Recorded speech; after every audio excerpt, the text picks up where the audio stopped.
আল্লাহকে জিজ্ঞেস করে, আল্লাহ আপনার বান্দার রমজানের এই নেকিটা 70 লিখতাম নি।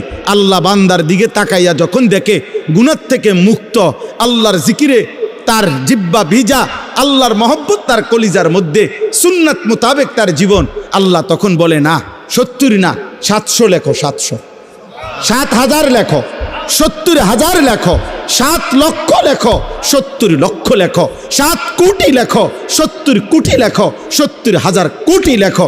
এক সেজদা, এক সেজদা, একবার সুবহানাল্লাহ বললে আল্লাহ বলে লেখো 70,000 কোটি সুবহানাল্লাহ লেখো। কোন বেলায় আল্লাহ মহব্বতের জোশে, আল্লাহ তার মায়ায় আল্লাহ বলে, ফেরেশতা তুমি লিখো না, আসা আক্তুবু, আমি আল্লাহ নিজেই লিখবো। এই নেকি তুমি দিয়া পারতা না, আমি দেবো আমার বান্দার নেকি। বলেন বাপ, বলেন। আহাজ মুসলমানের সন্তান, যদি তোমরা বুঝতা যে তোমাদের মালিক তোমাদের প্রতি কি পরিমাণ খেয়াল করেছে।